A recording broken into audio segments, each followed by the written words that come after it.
We're going to take a couple minutes and review the parametric equation type stuff that you graphed when you took Calc 1 or Calc 2.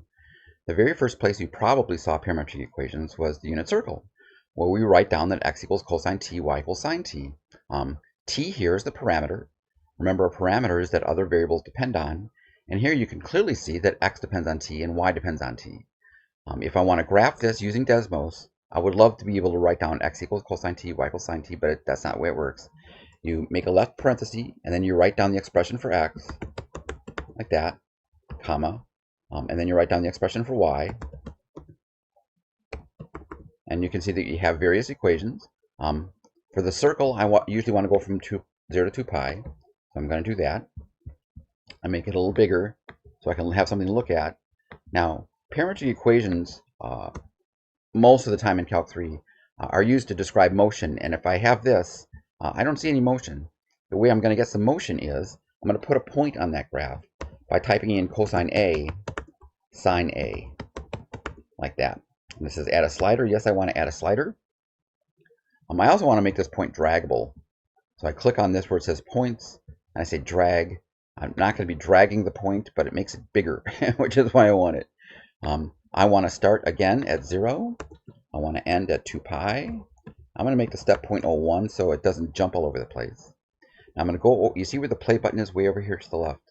If I go to the symbol just below it, it says animation properties. I'm going to click on that.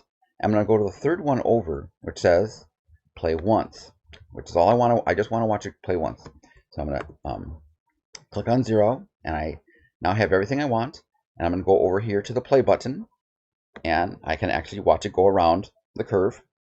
So not only do I have the path, I have motion, which is important. Now, how can we change the motion? Well, we can make it go twice as fast by putting 2a in instead of a. We know from regular calculus that should actually make it the velocity twice as big.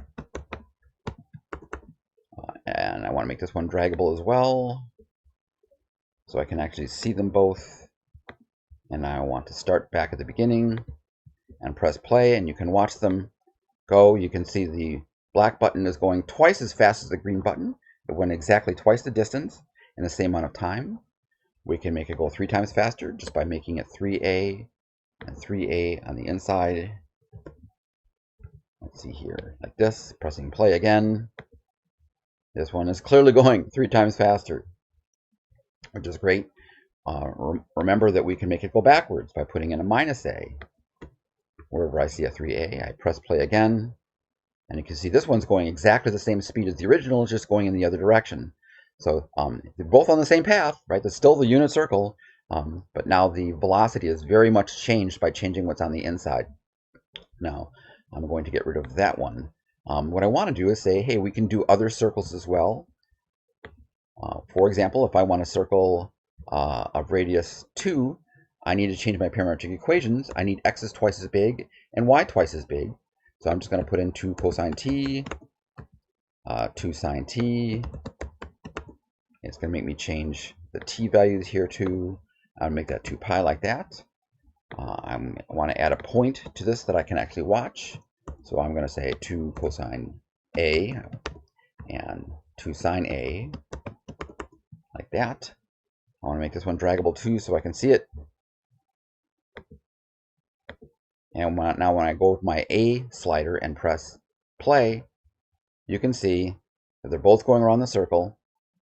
One note, by the way, is the red dot that's going around the bigger circle is going twice as fast as the green dot around the little circle because it covered twice the distance in the same amount of time, right? So we can make it go faster and bigger by changing the outside. We can make it go just faster on the same path by changing the inside. And finally, in terms of circles, we'll try to see what we can do with this. We can have any circle we want by making sure the radius is right and making sure the center is right. Now, how can I change the center? I can make the center, for example, 6, 4 by taking the x value I had before, which is 2 cosine t, and adding 6 to the x coordinate, and then take the y value, which was 2 sine t, and adding 4 to it, like that. And again, I want to make sure that goes from 0 to 2 pi. And I get that whole thing there. I'm going to add point to that one 2. So this is going to be 2 cosine A plus 6, 2 sine A plus 4. I can do this like this. You can see it added a point. I'm going to make it bigger by making it a draggable point. And now when I press play, I get to see all these points moving around. So we can get any circle in the plane we want, which means, by the way, we can get any circle in any plane we want just by moving it around or changing the coordinates. Now in the other video where we try to hit things that we don't hit here, we can make ellipses as well. So what I'm going to do is to get rid of the black circle and get rid of the red dot, get rid of the red circle, get rid of the blue dot way out there. And what I want to do is make this an ellipse, and we covered the equation in the other video, but I can just put one coefficient in front of cosine and then a different one in front of sine, like that.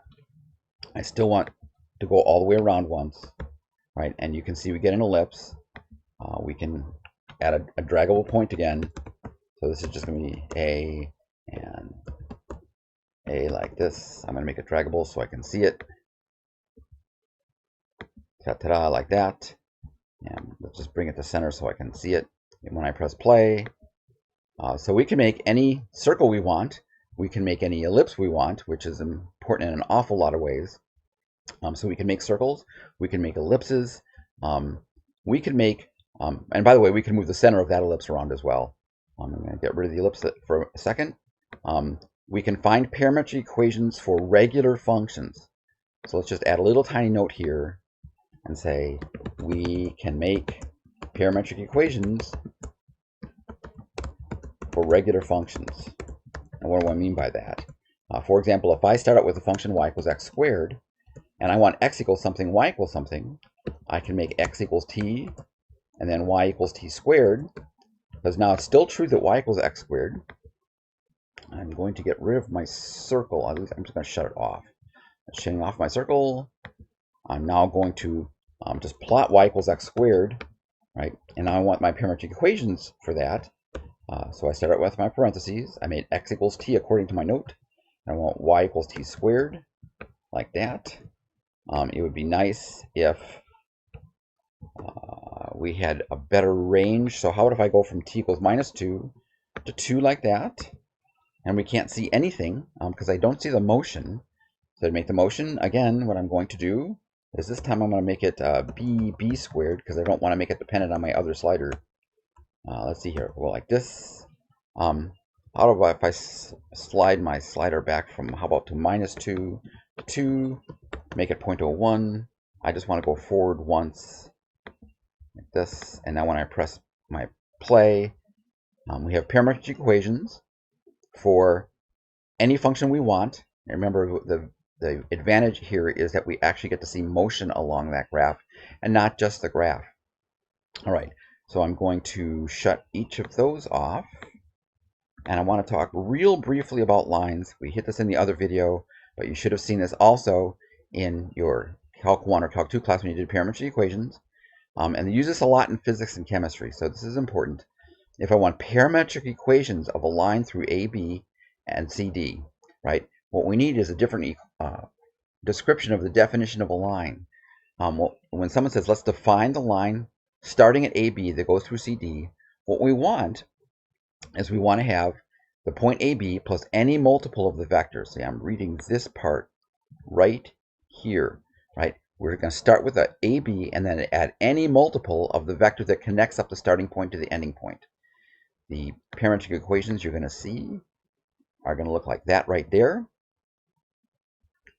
And what we're going to get is a nice line when I actually write that out like this. You're going to see that I have my line. The beauty of this, doing it this way, is that when you plug in 0, you're at the starting point. When you put in 1, you're at the ending point. And if I try to put this with a slider like we did with the other one, I'll get this. Let's just make the slider go from 0 to 1. Because that's actually what we want for most of these. Most of the lines. I want it to only go forward once. And ta-da, There we go. Parametric equations for a line, motion along the line, and equations for the line so that when t is 0, you're at the starting point, and when t equals 0, you're at the ending point. Please go watch the other video as well, which describes these things more algebraically.